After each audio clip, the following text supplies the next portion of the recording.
Hello, friends. This is Yvonne Gilmore, Associate Dean of Disciples Divinity House of the University of Chicago. We were thrilled to host the first DDH Story Hour at General Assembly in Columbus, Ohio this July with the help of alumna Rebecca Anderson. It's something you can host in your church or your community. We're planning on a new DDH podcast that's not yet ready, but since it's summertime, we thought that we would post this one first. Here is alum and trustee Marshall Dunn on the theme Self-Taught. Our next storyteller is a man who was near and dear to my heart, the one and only Marshall Dunn. We asked him what the newest thing he had learned to do, and in fact, the newest thing he learned how to tell a real-life true story in a bar. Let's put our hands together for Marshall Dunn.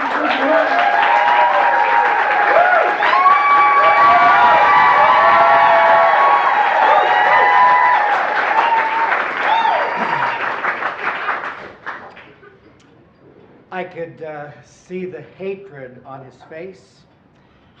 I could see the full beer bottle in his hand cocked behind his ear. And I could see that it was aimed directly at my head. But I'm getting ahead of myself. It was 1966, and I was 22 years old, and I was a brand new student at the Divinity School at the University of Chicago in the first Doctor of Ministry program. Part of that program in the first summer is that we all went to the Urban Training Center where we studied racism and poverty, and where we did the plunge, where we had $8 in our pocket and spent 4 days living on the streets of Chicago, and all survived.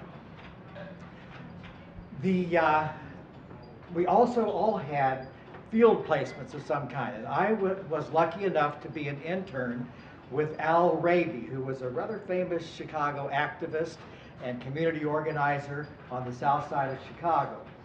And Al had changed my life completely because he chose that summer to ask Dr. Martin Luther King Jr. and SCLC to come to Chicago and help him with the passion that he had around housing discrimination. Chicago was a very segregated and closed city.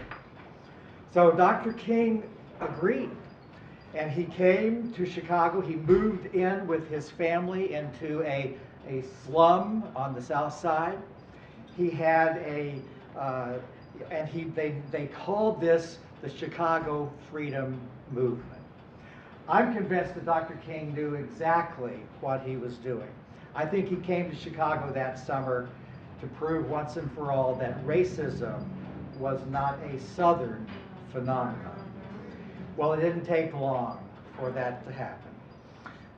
We all had a march in Gage Park, an all-white area of Chicago, and it was very frightening. People were so furious, and the crowds lined the streets, and they began to throw things. And that's the famous moment where Dr. King was hit with a brick in his head and was bloodied by it, and where he said to the reporters who asked him what about the experience, he said, "I've been on demonstrations all through the South, and I've never seen anything more hateful than this." He said, in fact, people from Mississippi need to come to Chicago to learn how to hate. Almost all of the beaches on Lake Michigan along the shore there were segregated, whites only. Now there were no signs, but that sea of white faces on all of the beaches would tell anybody pretty clearly that to be black on this beach would be dangerous, hazardous to your health. But one of the things the SCLC folks decided to do was to integrate a beach on the Lake Michigan.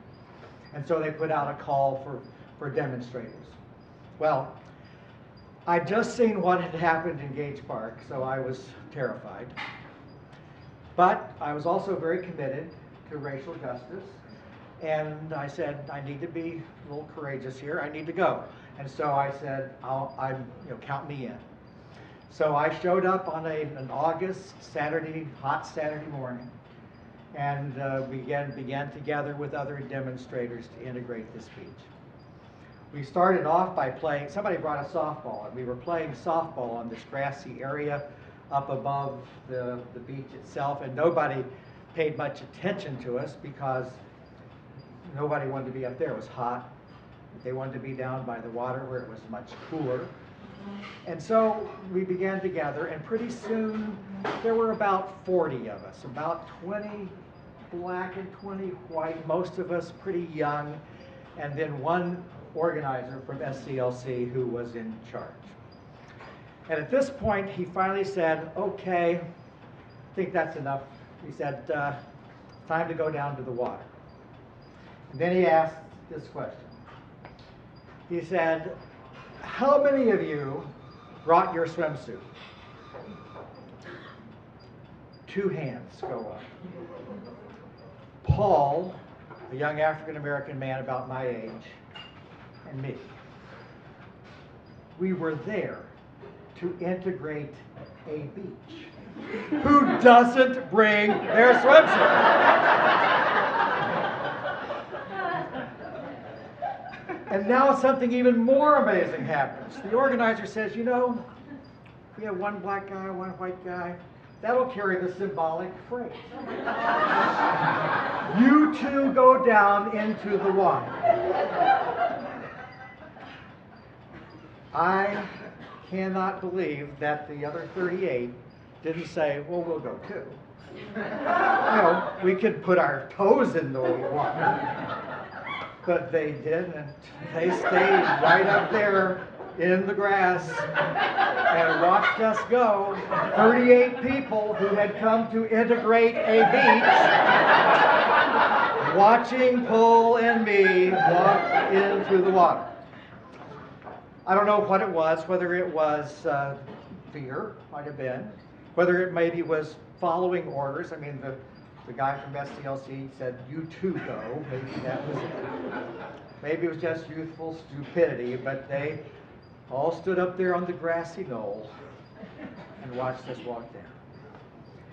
Well, as we went, it wasn't hard to get into the water because most everybody was looking out into the lake, so we could walk past them very easily, but there was a kind of an amazing experience because as we walked, as soon as they could see Paul, there was an absolute eerie silence. Just as we went, a wave of silence as we walked down the beach.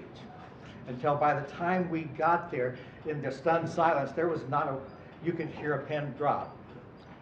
And we went into the water.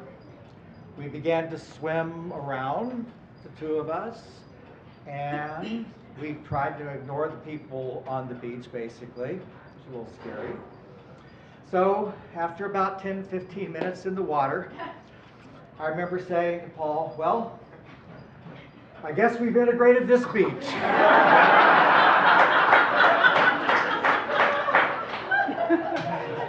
And the leader hadn't told us how long we should stay there.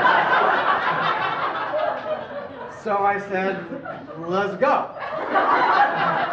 And joined the rest of them up there on the hill.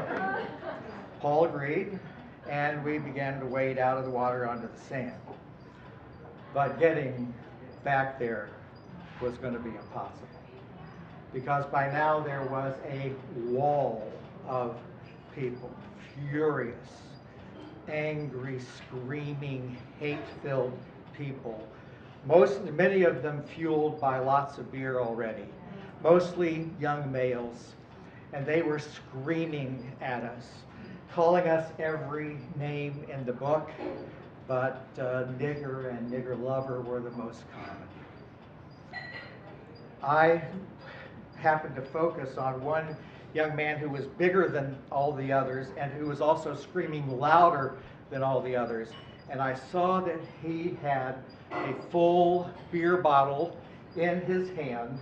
It was cocked behind his head and it was pointed clearly right at my head.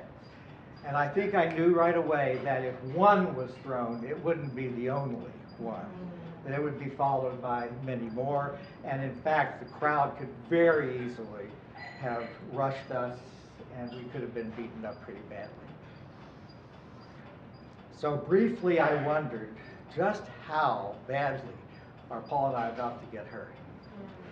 But thank God it was briefly, because at that very instant, I saw a big hand take hold of the wrist of the beer bottle guy, and that hand was attached to a blue helmeted Chicago riot police officer.